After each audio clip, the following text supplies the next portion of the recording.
عجبه بله درته ووایم، بله ورځ راپور به تاسې اورېدلی وي، امریکایي رسنیو راپور ورکړی ده چې د کابل ادارې د افغانستان د بیت المال نه، ګورئ دا ډېره د درد خبره ده، د افغانستان د بیت المال نه د جو بایډن د انتخاباتي کمپاین سره میلیونونه ډالر مرسته شوې ده. د دې خوار غریب ملت له بیت المال څخه د جو بایډن د کمپاین سره میلیونونه ډالر مرسته شوې ده. دا ټامیان چې دي، دا ټامیان باید د مچي په تار ذبح شي. دا بیخي د عفو د بخلو خلک نه دي. دوی سره باید تر ټولو سخت عمل وشي، تر ټولو سخت کردار ورسره وشي. او اوس نوې خبره دا ده، دوی په کانګرس کې امریکایان خو چې دا خو د مادیاتو زامن دي، د مادیاتو بندگان دي. دوی خو دوی خو نه عقیده لري، نه سرې کرښې لري، نه کوم ارزښتونه لري. دوی یوازې مادیات پیژني. اوس دا د کانګرس کې ډېرو غړو ته د کابل ادارې میلیونونه ډالر رشوت ورکړی ده، او په کابل کې د کابل ادارې مشر د افغانستان د بیت المال نه امریکایي رسنیو ته میلیونونه ډالر رشوت ورکوي، په دې خاطر چې هلته په امریکا کې د امریکایي پوځیانو د راوتلو په خلاف غږ پورته کړي. سیاستوالو ته پیسې ورکوي، د کانګرس غړو ته پیسې ډالر ورکوي، میلیونونه ډالر. هلته خو هغه رشوت خو بیا د 1 لک 2 لک ډالرو هغه نه ده رشوت، هغه خو بیا غټه خبره ده. په میلیونونه ډالر د دې غریب خوار ملت د بیت المال څخه امریکایي رسنیو ته ورکوي، سیاستوالو ته ورکوي، د کانګرس غړو ته ورکوي، د دې په خاطر چې په امریکا کې د امریکایي پوځیانو د رایستلو په خلاف غږ پورته کړي.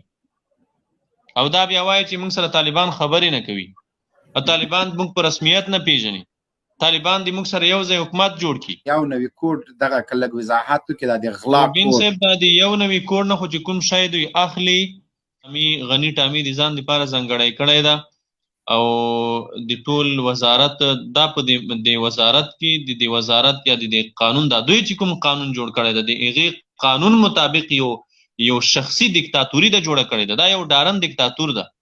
د په خپل هلته یو کوډ ځان لپاره خلاص کړی دی، یو نویم کوډ په نوم باندې هغې نه دی په خپل سر بودیجه چې څومره د دی مصرفولی شي مصرفوي، ځان لپاره بودیجه را اخلي، د خپلو ټامیانو لپاره یې را اخلي.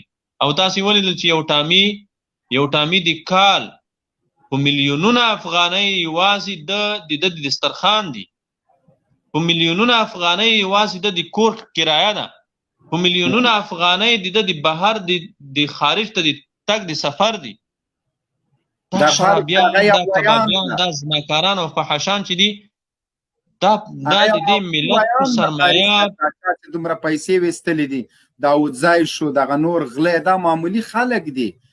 دوی دومره دسترخوان، سفرونه، دا دومره پیسې یو ویان دی ارګ اخلي، نو د دې نورو به څه حالي؟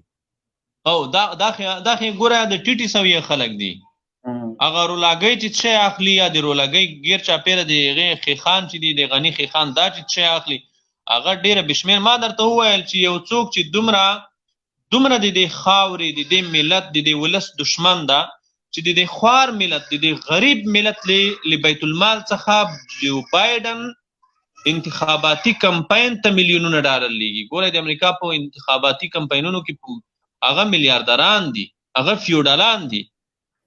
د هغې کمپاین ته چې دی په میلیونونه ډالر لیږي، په امریکا کې رسنیو ته چې دی میلیونونه ډالر ورکوي، سیاستوالو ته یې ورکوي، نو دا خو عادي خبره ده. دغه یو وحید عمر ټامی، صدیق صدیقي ټامی، یا دا نور ټامیان چې کوم شی اخلي، دا خو ډېر کم مقدار ده.